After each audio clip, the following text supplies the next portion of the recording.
Sim, claramente. Era um jogo absolutamente decisivo, sobretudo para o Barcelona, que estava a 8 pontos do Real Madrid, precisava de ganhar no Bernabéu para reabrir uma janela de esperança para as 6 jornadas finais, mas com o triunfo do Real Madrid e com o fosso aumentar para 11 pontos, creio que a questão do título espanhol está mais do que resolvido, está enterrado e, sobretudo, permite ao Real Madrid uma coisa, focar-se quase em exclusivo na Liga dos Campeões, nessa meia-final com o Bayern de Munique e numa possível conquista depois em Wembley na final. Portanto, esta vitória foi importante para o Real, para arrumar, creio eu, com a questão do título na La Liga, mas teve também essa segunda questão que para o Real abrir aqui um espaço para se focar sobretudo na Liga dos Campeões. O Real Madrid perdeu apenas um jogo esta temporada na Liga Espanhola, foi no derby com o Atlético de Madrid, portanto é altamente improvável, para não usar a palavra impossível, que o Real perca esta vantagem absolutamente gigantesca de 11 pontos até a final da temporada.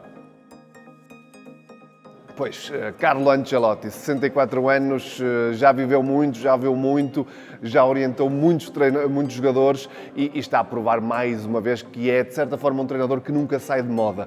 E hoje em dia discute-se muito os melhores treinadores do mundo, Guardiola aparece, obviamente, no topo dessa lista, Jürgen Klopp nos últimos anos também, e Carlo Ancelotti tende a ser um pouco esquecido, entre aspas, desta lista de melhores treinadores do mundo. E eu acho que é injusto tirar o italiano desse pedestal dos melhores treinadores do mundo. Vai ser novamente campeão em Espanha, mas mais do que isso, é um verdadeiro gestor de superestrelas.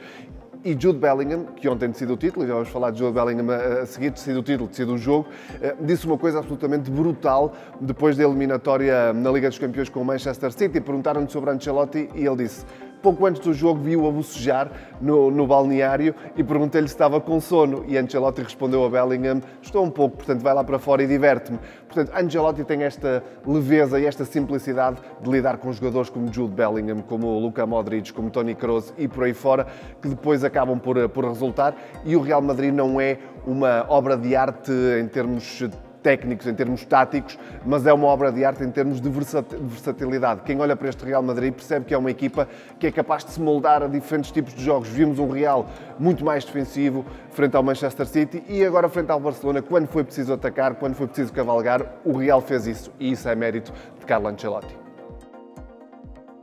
Pois, o regresso de Bellingham aos golos, o regresso de Bellingham a ser decisivo e Bellingham fez aquilo que os grandes jogadores fazem, que é aparecem nos momentos em que são mais precisos. E Bellingham decide este clássico com o Barcelona com um golo aos 92 minutos. Estava na segunda maior seca de golos desde que chegou ao Real Madrid. Não marcava há 4 jogos, a maior tinha sido 6 jogos sem marcar, depois de um início de temporada absolutamente estratosféricos em termos de golos, sendo que Jude Bellingham não foi contratado para ser um goleador, para ser o goleador da equipa. Isso foi quase um acréscimo, mas mais do que isso, é aquilo que Bellingham já representa para este Real Madrid.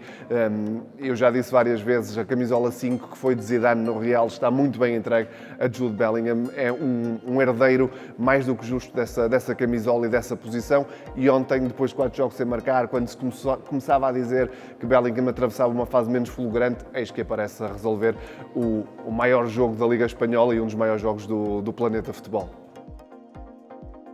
O Barça vinha de uma sequência absolutamente estrondosa de jogos sem perder, creio que eram 13 jogos, e acaba por ter uma quebra na pior altura da temporada para o Barcelona, com o PSG em casa, que dita o afastamento na Champions, e agora a derrota com o Real Madrid, que resolve de uma vez por todas a questão do título. E parece-me que estes resultados menos bons do Barcelona nesta última semana, sobretudo, também não são dissociáveis de alguns jogadores em subrendimento. Robert Lewandowski, por exemplo, o ponta de lança polaco, que foi uma grande contratação do Barcelona, que foi muito decisivo na conquista do título a época passada, e não quero dizer asneiras, está, creio eu, há 6 jogos sem marcar ao serviço do Barcelona. Ora, alguém como Lewandowski, que não marca há 6 jogos, isso reflete-se na equipa. Depois há o caso dos portugueses. Se João Félix aqui e acolá foi de facto o João Félix que conhecemos, continua a não ser uma mais-valia preponderante neste Barcelona. E depois há a questão de João Cancelo, que tem uma semana absolutamente horrível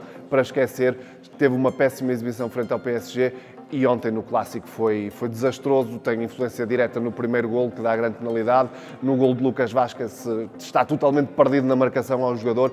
João Cancelo precisa rapidamente de encontrar novamente o norte e creio que alguns jogadores em sub-rendimento ou uma equipa que sabe que o treinador vai sair no final da temporada, Xavi Hernández já disse que vai sair. O Xavi também me pareceu muito nervoso, muito inquieto no banco ontem durante o jogo, e tudo isso junto leva a que a equipa, às vezes, quando precisa da estrelinha, não a tem. O caso do jogo é uma situação que podia realmente ter tido influência no resultado. É um gol de Lamine Yamal. Um gol ou não, fica a dúvida. As imagens no VAR não foram esclarecedoras se a bola tinha ou não ultrapassado na totalidade a linha de golo, e isso levantou uma questão no futebol espanhol que eu acho totalmente preponderante, que é a ausência da tecnologia da linha de golo. A Liga Espanhola não tem. Ora, a Liga Espanhola é uma das mais evoluídas, das mais modernas, das mais ricas, das que mais investe, e é um pouco incompreensível como é que não consegue ter a tecnologia de linha de golo que existe noutros sítios, que ontem tinha resolvido sem grande discussão este caso.